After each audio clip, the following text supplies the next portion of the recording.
Hello everyone, Matthew Silpot here. Now, welcome to this space and welcome to this episode where I'm going to be breaking down some simple chords and how to use them. Halter claps, spoiler alert. I had a camera facing toward me, which I will be talking to you like this. However, after the recording, found out that the SD needed to be formatted. So away went the shot. But anyways, you get the gist of what I'm saying from overhead. Better for you as well, so you actually see what I'm doing on the keyboard. So enjoy. Remember to subscribe, like, comment, and share if you do like these videos. And see you next time. All the best. No, harmonies are really made from chords, and chords really, if you learn the basics of chords, you should be okay in life with music. Now, first of all, I'm going to start with concert pitch C, because that is probably the easiest point to start from in basic.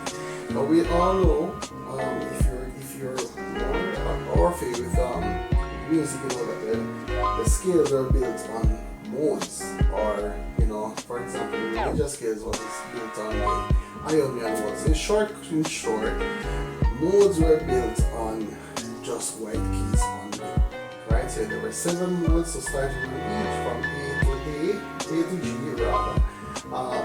These scales were built, and what distinguished scales, like so for example, where the semitones fall, so you know which mode you are in. So, for example, our major scales, let's start on C, right? So, to know a major scale and what it sounds like, you want to know where the semitones fall. So, for example, in a major scale, the semitones are usually between the 3rd and the 4th, the 7th and the 8th. So, that's the 3. Those are the semitones. And then the 7, 8. Alright, so leading tone to tonic, and 3rd or mediant to fa, or the subdominant, right? So your major scale, and of course our scales are movable, right? So once you have the construct, it's the same concept that applies. Alright, so first of all, I want to talk about what I call our 5-finger pattern. So a chord or a tetrachord, a triad in this case that we're going to be doing, is built upon 3 notes, right? And as you get more advanced chords, they're just adding thirds. So pretty much the chord is built on thirds. Alright, so if we're talking about a 5-finger pattern, 1, 2, 3, 4, 5, and if I place it on C, then my finger should be covering 5 notes automatically, which should be C, D, E, F, and G. Now a chord usually takes the 1st, the 3rd, and the 5th. So 1st, 3rd, 5th. And that we have a chord. If I move my 5-finger pattern to D, those are the 5 notes, and if I should get a chord, which is the 1st, 3rd, and 5th, that's the chord, right? And so on and so forth.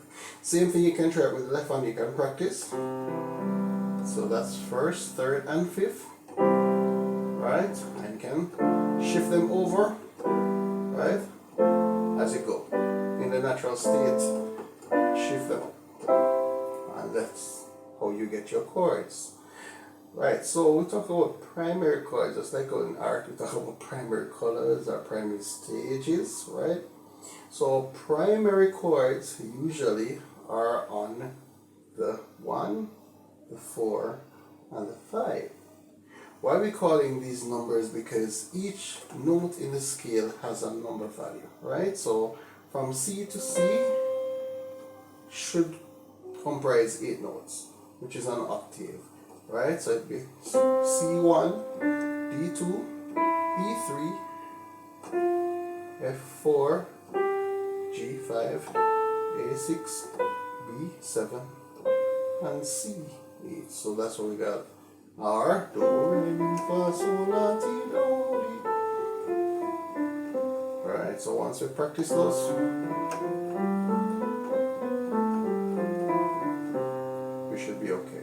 right? So our primary chords now are based on 1, 4, and 5 of the scale, right? So we have 1, which is C. That's our primary 1, right? Then our 4 is based on 4. And that's our 4. And our 5. And then we end back up at 1. Alright, so that's how we get our primary chord. So it's 1, 4, 5, and back to 1. Now, if you notice, we're jumping way up the place, right? And another way of getting your chordal structures moving smoothly, we introduce inversions. So now we're in root position. These are root position chords, right? And we have inversions of them. Notice we had the root and the bass of the note. So if we should flip that, right? Notice we've got on 1. So if 1 in root position, C, E, G. So if we want to throw the root up, then we become first inversion, right? And if we want to throw the third up, then we get second inversion, right? So you have, right, those are inversions. Same thing with the 4, right? 4, and same with the 5, right? 5, and back to the 1. So you can actually try that. So you have, and what we can do is that we can keep the 1 in the bass, the root in the bass. And next 4, and then the 5, and back to the 1. So that's one way. That's an accompaniment right there. So you can improve your playing by just using inversions to make it a little bit more interesting. So instead of doing this, now we have that space, back to there. So moving this, and then we go to 4, and 5, and back to the 1. So that's one way. Alright, another way, if you notice, we had the movement in the bass, right? So we can go, so I'm going to do two different movements with it, right? With just inversions. So we're doing 1, I'm going to move the bass to the 3rd. You have the difference there already. So we're going 1, then we'll go 4, then 5, and back to the 1. Right?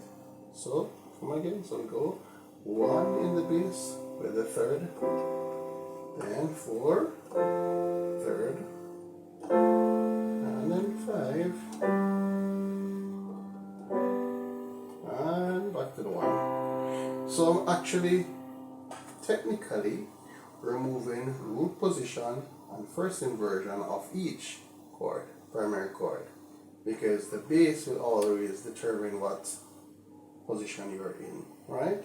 So once you hear the bass here, it's going to be indicating root position because our chords are built that way. What is in the bass will determine what type of chord it is and what inversion, right? So we're in 1, first inversion, and 4, first inversion of 4, and then 5, first inversion, and back to the 1. Right? So we have 2 versions. So we had the next one,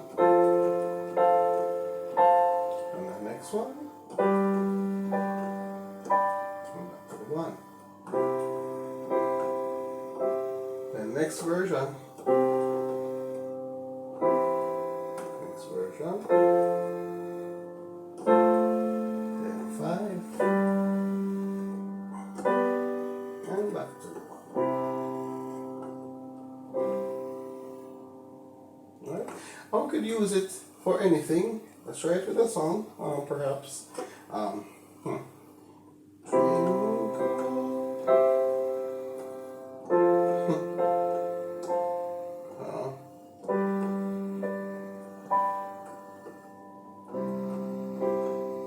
So what's going to be important now is going to be placement. Not everything can be used for every accompaniment. Sometimes you have to drop some things to see where it fits. Simplicity is always best in moving that around, right? So twinkle, twinkle, twinkle, little star, how I wonder what you are. Kind of works, maybe not. So we have to drop something. Twinkle, twinkle, little star, how I wonder what you are. So I did 5 twice, right? Little star, how I wonder what you are. Up above the world so high, like a diamond in the sky. Alright, so all of those were primary chords, right? Placement. Twinkle, twinkle, little star. Sorry. Oh, how I wonder what you are. Right. So there's one version of it, right? And that's how you can use your primary chords. I'm going to do one more thing with your primary chords. How we can use it a little bit. And sometimes it may be adding what you call a ninth. Of course, you spoke about the scale being 8, right? So anything after that is of course coming to the up. So when you reach C, which would be the octave, if we go to D, D will be the ninth, right? So we're going to do some things adding the ninth to the note, right? So if we're holding C chord, adding a ninth to that would sound like, so we immediately have a little change. But we're not going to put the ninth there. We're going to do the ninth as a substitution for 5. So we do 1, 4, 5. Right. So this 4 with the ninth is going to be substituting for 5, which kind of sounds dominant anyway, right? I mean, more advanced people. Alright, what we do? Right, and we are back at 1. Right, so 1, 4. Right. Actually, so I'm playing. I'm filling it out, so that will be almost like holding a dominant with the subdominant in the right. A little more full. Let's go 2 and back to 1. Yeah, and those are your primary chords. Use them, practice on them, practice in every key, right? And you'll be there in no time. Yeah. So have fun using your primary chords. Next time we talk about how we can use secondary dominants.